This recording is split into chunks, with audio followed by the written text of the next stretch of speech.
Welcome to the Redacted Room. Tonight, we journey back to a chilling moment in history, a crime that has haunted Hollywood for over 75 years.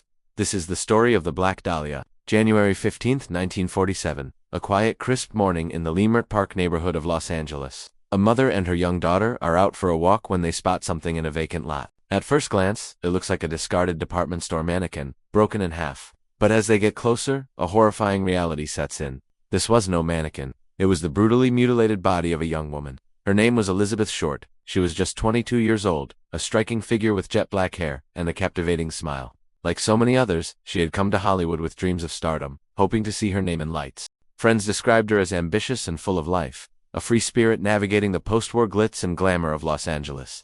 But beneath the shimmering surface of Hollywood lay a much darker, more dangerous world. Elizabeth had moved to Los Angeles in 1946, working odd jobs as a waitress while trying to break into the film industry. She floated from one cheap apartment to another, building a network of acquaintances, boyfriends, and potential benefactors. Her life was a transient one, marked by a constant search for opportunity and stability. On the evening of January 9, 1947, she was dropped off at the Biltmore Hotel in downtown LA. After a brief trip to San Diego, she was seen making a few phone calls in the lobby. After that, she walked out into the night and vanished. 6 days later, her body was discovered. The crime scene was one of the most gruesome the city had ever witnessed. Elizabeth's body had been severed at the waist with surgical precision. It had been drained of all blood, and her face was carved into a grotesque, permanent smile gesture known as a Glasgow smile. Her internal organs had been removed, and the body had been meticulously cleaned before being posed in the vacant lot.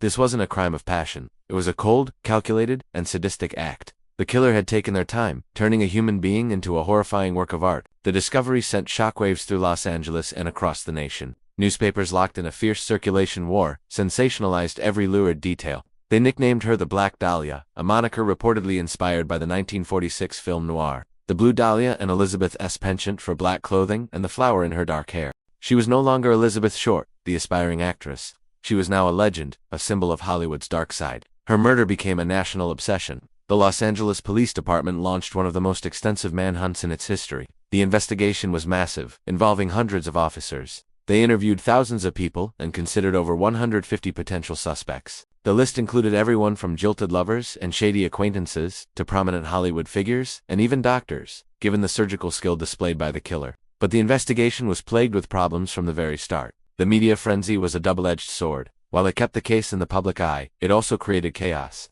Reporters would often get two witnesses before the police, contaminating testimonies. They withheld information, printed rumors as facts, and even tampered with evidence. At one point, the killer themselves began to taunt the police and the press, sending a package containing some of Elizabeth's belongings, her birth certificate, social security card, and an address book with some pages torn out. The items had been wiped clean with gasoline, leaving no fingerprints. The sender also included a note, pieced together from newspaper clippings, that read, "Here are Dahlia's belongings. Letter to follow." A letter did follow, but it too offered no real clues. Then came the false confessions. In the weeks and months following the murder, over 60 people, mostly men, came forward to confess to the crime. Each one was investigated and ultimately dismissed. These confessions wasted precious time and resources, turning the investigation into a circus. The LAPD was overwhelmed, chasing down dead-end leads, while the real killer remained a phantom. The lack of modern forensic technology was another major hurdle. Without DNA evidence, CCTV footage, or digital tracking, investigators had to rely on old-fashioned detective work, which proved insufficient against such a cunning and careful perpetrator. Over the years, the list of suspects has become a who's who of LA's underbelly and high society.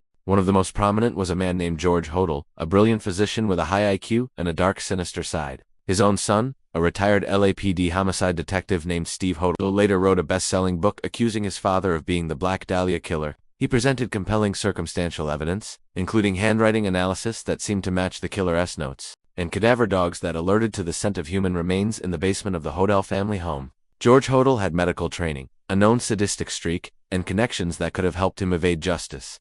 Despite the strong theory, there was never enough definitive proof to close the case. Other theories abound. Some believe the murder was connected to organized crime, perhaps a hit ordered by a powerful figure like Bugsy Siegel. Others suggest it was the work of a different serial killer active in the area, who may have been responsible for several other unsolved murders of women in Los Angeles, around the same time known as the Lonely Hearts murders. Another line of thinking points to a jealous lover or a botched Bacali medical procedure, with the mutilation intended to cover up the original cause of death. The possibilities seem endless, and each theory has its own dedicated group of believers. Decades have passed, but the mystery endures. The Black Dahlia case files remain open at the LAPD. New books, documentaries, and podcasts continue to re-examine the evidence. Proposing new suspects and new timelines, amateur sleuths and internet detectives pore over old case files, hoping to find the one clue that everyone else missed. The case has become more than just a crime. It's a piece of modern folklore, a cautionary tale about the price of fame and the darkness that can lurk behind a beautiful facade.